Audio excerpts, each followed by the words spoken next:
C'est Christophe Reit qui m'a contacté et qui m'a sollicité pour imaginer un projet avec lui et rentrer dans cette dynamique de rugby à 7.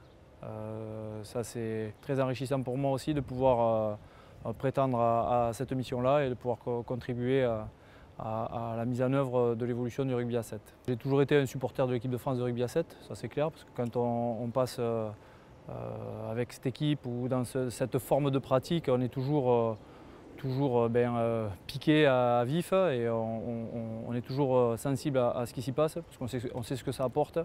Et c'était important pour moi tout au long de ces années-là de pouvoir soutenir cette équipe de France et soutenir le rugby à 7 en France parce que j'en connais tous les bénéfices et tous les bienfaits en termes de développement du joueur.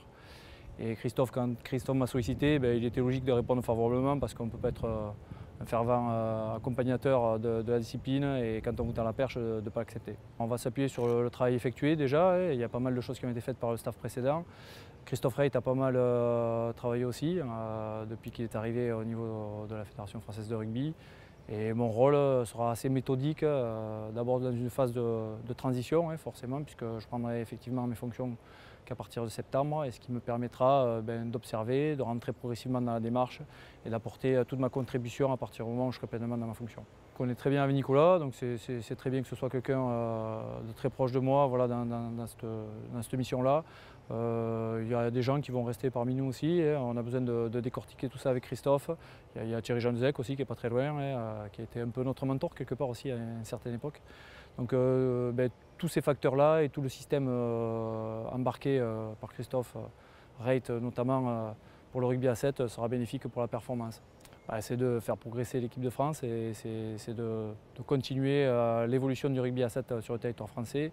Et forcément, la locomotive devra avoir des résultats parce que seuls les résultats comptent. Donc il faudra gagner des matchs, gagner des tournois et être respectueux de tout ce qui se passe dans le système et dans le paysage du rugby à 7 parce que tout va très vite et on se rend compte que des nations soi-disant d'un niveau inférieur gagnent du terrain et sont passés devant nous sous cette forme de pratique. Donc à nous de résister à tout ça et de faire en sorte que le rugby français retrouve une place qui correspondrait à son statut.